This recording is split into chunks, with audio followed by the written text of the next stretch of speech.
Hello, welcome back for chapter 20. This is a very short chapter. It's called The Great Gum Machine. Mr. Wonka led the party over to a gigantic machine that stood in the very centre of the inventing room. It was a mountain of gleaming metal that towered high above the children and their parents. Out of the very top of it, there sprouted hundreds and hundreds of thin glass tubes, and the glass tubes all curled downwards and came together in a bunch and hung suspended over an enormous round tub as big as a bath. "Here we go!" cried Mr. Wonka, and he pressed 3 different buttons on the side of the machine. A second later, a mighty rumbling sound came from inside it, and the whole machine began to shake most frighteningly, and steam began hissing out of it all over. And then suddenly the watchers noticed that runny stuff was pouring down the insides of all the hundreds of little glass tubes and squirting out into the great tub below. And in every single tube the runny stuff was of a different colour, so that all the colours of the rainbow, many other colours as well, came sloshing and splashing into the tub. It was a lovely sight, and when the tub was nearly full, Mr. Wonka pressed another button, and immediately the runny stuff disappeared, and a whizzing, whirring noise took its place, and then a giant whizzer started whizzing around inside the enormous tub, mixing up all the different coloured liquids like an ice cream soda. Gradually the mixture began to froth.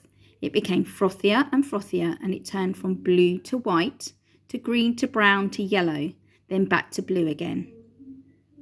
"Watch," said Mr. Wonka. Click went the machine and the whizzer stopped whizzing, and now there came a sort of sucking noise, and very quickly all the blue frothy mixture in the machine, in the huge basin, was sucked back into the stomach of the machine. There was a moment of silence. Then a few queer rumblings were heard, and then silence again.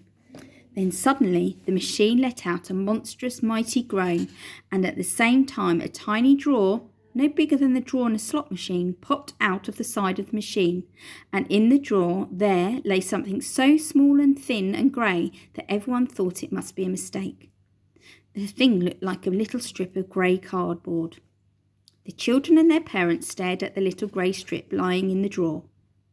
"You mean that's all?" said Mike TV, disgusted. "That's all," answered Mr. Wonka, gazing proudly at the result.